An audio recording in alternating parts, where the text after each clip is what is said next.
નમસ્કાર, આપ વિડીયો શું જેકેએસની ગુજરાતી વાત તો ડીસામાં વરસાદની ધમાકેદાર એન્ટ્રી. બાયવાડા ગામે તોતિંગ વૃક્ષ ઘર પર પડતા નુકસાન થયું હતું. બાયવાડા ગામે તોતિંગ વૃક્ષ ઘર પર પડતા નુકસાન થયું હતું. વાવણી લાયક વરસાદ થતા ખેડૂતોમાં ખુશી જોવા મળી હતી.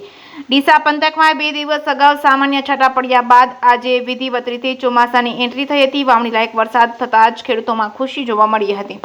જોકે ડીસા તાલુકાના બાયવાડા ગામે ભારે વરસાદના કારણે એક વિશાળ લીમડો બાજુના ઘર પર પડતા મકાનને મોટું નુકસાન થયું હતું. રાજ્યભરમાં ચોમાસાનો માહોલ બરાબર જામ્યો છે, ત્યારે ઉત્તર ગુજરાતમાં 2 દિવસ અગાઉ મેઘરાજાની એન્ટ્રી થઈ હતી, પરંતુ ડીસા પંથકમાં સાવ સામાન્ય વરસાદ પડ્યો હતો. જોકે ગુરુવારે સવારથી જ આકાશમાં કાળા ડિબાંગ વાદળો છવાતા તેમજ ભારે ગરમી અને બફારા રહેતા આજે મેઘરાજા મન મૂકીને વરસે તેવું લાગતું હતું. તે મુજબ બપોર બાદ વરસાદની ધમાકેદાર એન્ટ્રી થઈ હતી. ભારે ઝાપટા સ્વરૂપે વરસાદ ખાબકવાનો શરૂ થયો હતો. ડીસા સહિત આજુબાજુના વિસ્તારોમાં પણ વરસાદ પડતા વાવણી લાયક વરસાદ થતા ખેડૂતોમાં ખુશીની લહેર જોવા મળી છે.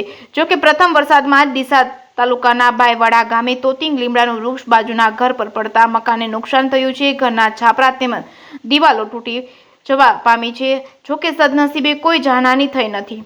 જેકેએસની ગુજરાતી સાથે ભરત ઠક્કર, ડીસા.